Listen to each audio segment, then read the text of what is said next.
What is the difference between a sword and a saber? Have you ever wondered what sets a sword apart from a saber? Both are fascinating weapons with rich histories, but they have distinct features that make them unique. Let's break it down. A sword is a broad term that refers to a bladed weapon. It can have either a straight or slightly curved blade. Swords can be single-edged or double-edged, depending on their intended purpose. They have been used throughout various cultures for both slashing and thrusting. Historically, swords were often associated with infantry and nobility, making them a symbol of status and power. On the other hand, a saber is a specific type of sword. It is characterized by a curved, single-edged blade.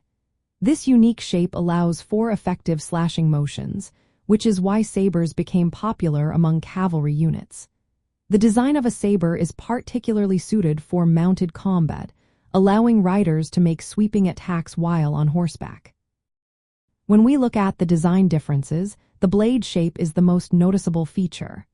Swords can have straight or slightly curved blades, while sabers are distinctly curved. This curvature in sabers enhances their effectiveness for slashing, making them ideal for cavalry use. In terms of edging, swords can be single-edged or double-edged. However, sabers typically have a single cutting edge on the convex side of the blade.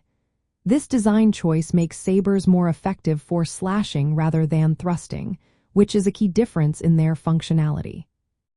Historically, swords have a long lineage, dating back thousands of years. Early examples have been discovered in ancient civilizations like Egypt and Mesopotamia. Sabers, however, originated in Central Asia and spread to Europe, becoming widely used during the 18th century. In military contexts, swords were versatile, used by both infantry and cavalry depending on their design. Sabers, with their curved blades, were primarily favored by cavalry units for their effectiveness in slashing attacks from horseback. In archaeology, understanding the differences between swords and sabers can provide valuable context about ancient and medieval armies. For instance, finding a saber in a burial site might indicate that the individual was a cavalryman. In contrast, a straight sword could suggest infantry or ceremonial use. Both swords and sabers carry cultural significance beyond their military applications.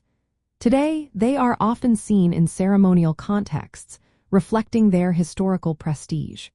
For example, sabers are sometimes used in celebrations, such as opening champagne bottles, showcasing their enduring legacy.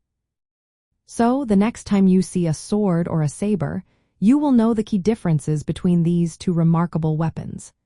Each has its own story and purpose, contributing to the rich history of warfare and culture.